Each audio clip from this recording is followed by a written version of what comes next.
You want to support Roland Martin Unfiltered? Be sure to join our Bring the Funk fan club. Every dollar that you give to us supports our daily digital show. There's only one daily digital show out here that keeps it black and keep it real as Roland Martin Unfiltered. Support the Roland Martin Unfiltered daily digital show by going to RolandMartinUnfiltered.com. You can make this possible. This is utterly ridiculous. This is a clear targeting of black people.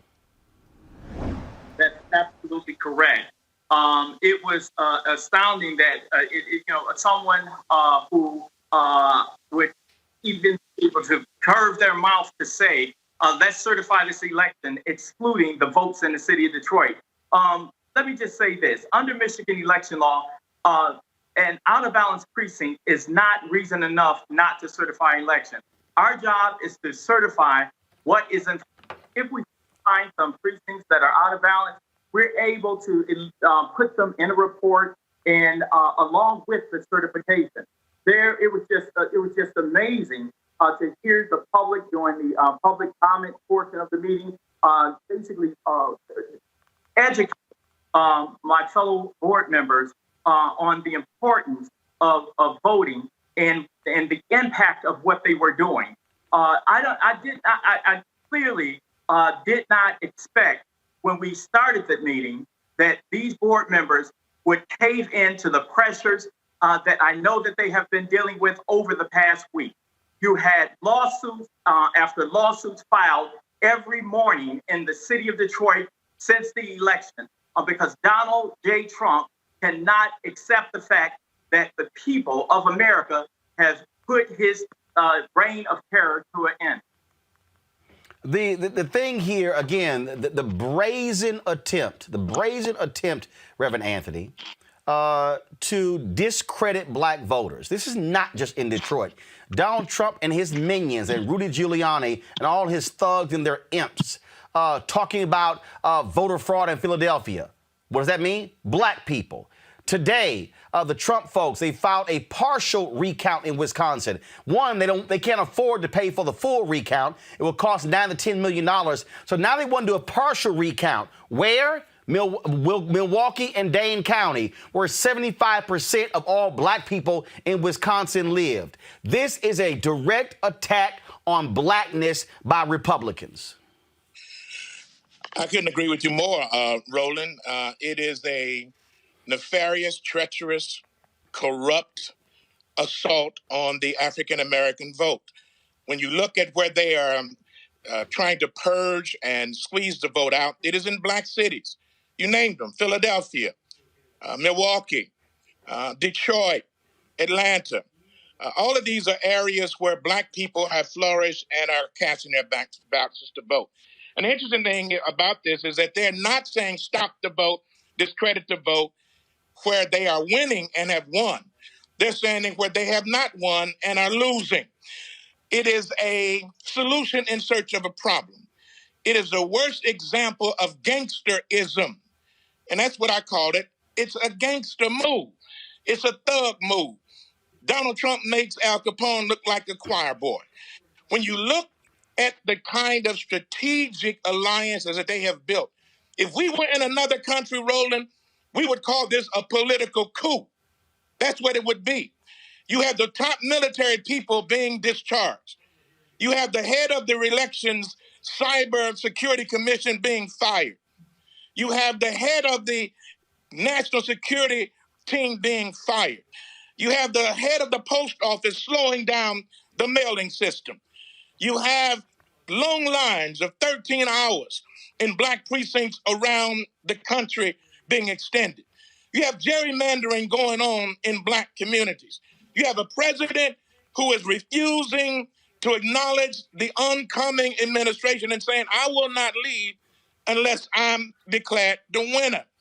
If it looks like a coup, smells like a coup, operates like a coup, then my God, it must be a coup, a political one.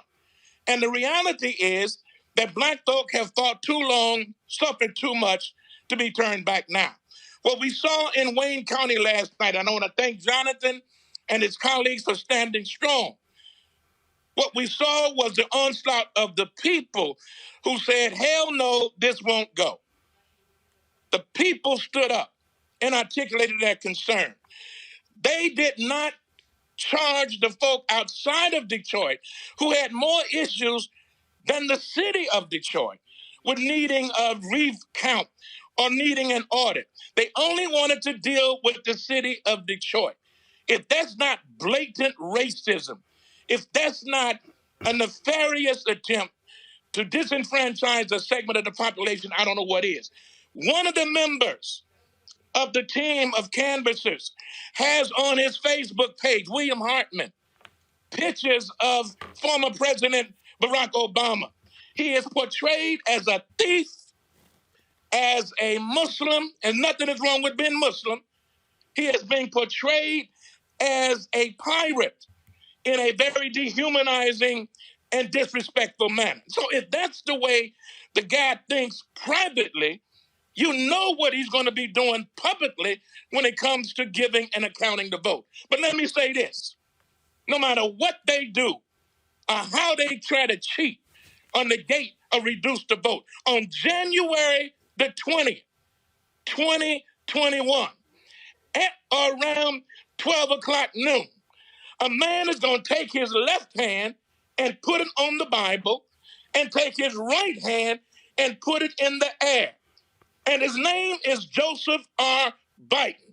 He'll be sworn in as the 46th president of the United States, and for the first time in our nation's history, a sister who was an AKA, who went to Howard University, will be sworn in as the first African-American woman vice president of these United States of America. Now run and tell that somebody. Jonathan, I'm sitting here looking at, go to my iPad, folks. This is a thread by someone. They said, wait until you hear how William Hartman told the Zoom participants that he was picking white people to speak because he didn't know how to pronounce other people's names. Now that he got called out more than once for it, he keeps making people who aren't white pronounce their names. He's just been told this is still being live streamed on Facebook.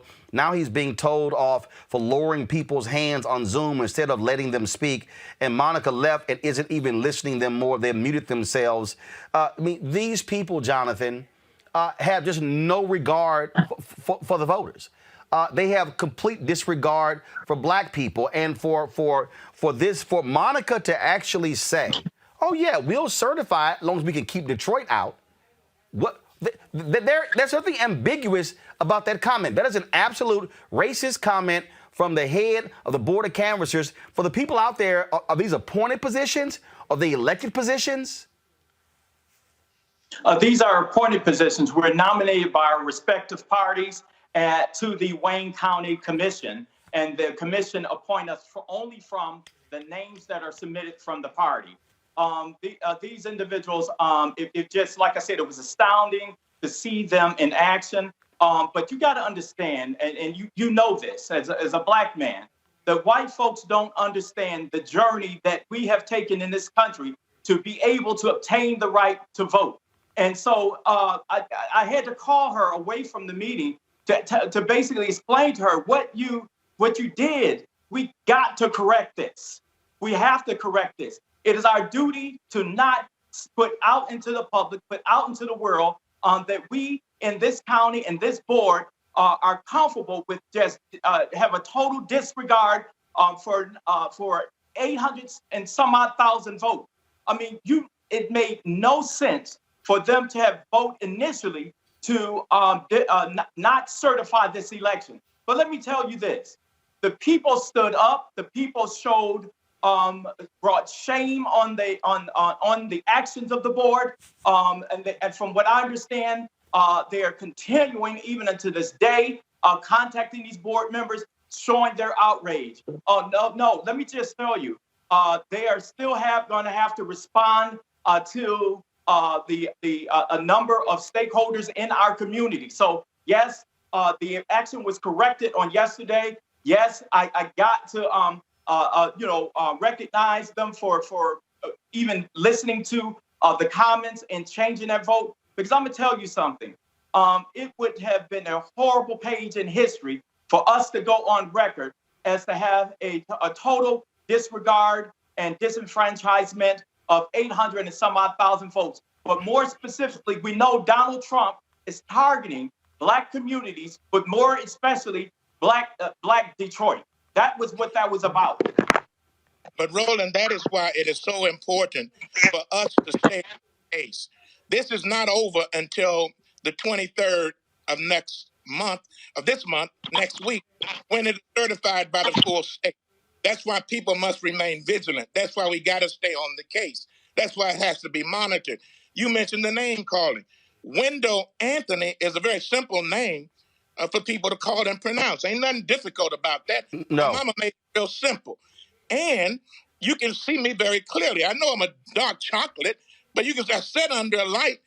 But had not I been called out, then they would not have recognized me. But I had to be called out.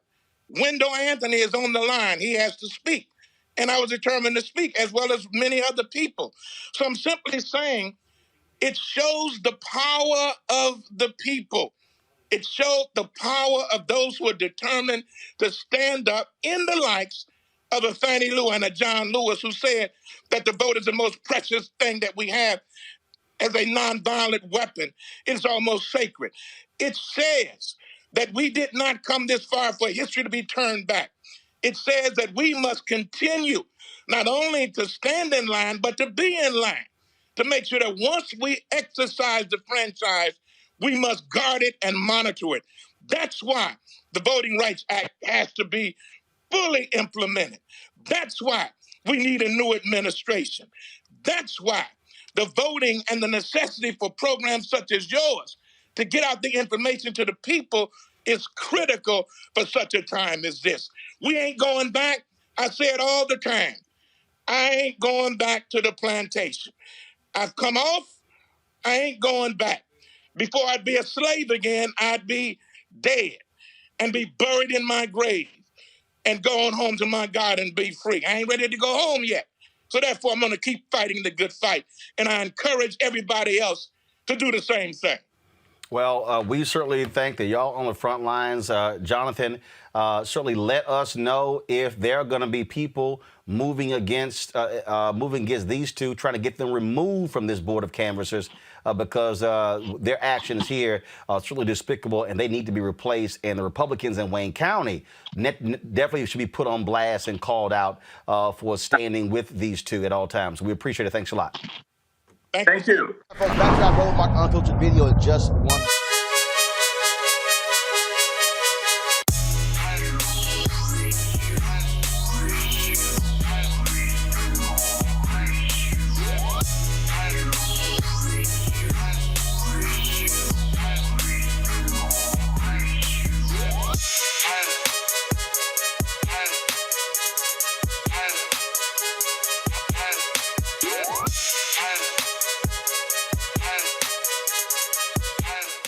Folks at Seek.com, founded by Mary Spio, a sister, have these amazing VR headsets. Allows for you to watch their content, the virtual reality content, right here on the headset. You simply pop your phone right into here, close it up, and then you will put yourself in the room watching their VR content on Seek.com or, of course, content that is on other platforms. And so you can check that out. They also have these are 4D 360-degree headphones right here with tremendous bass that really distributes the sound all across your head.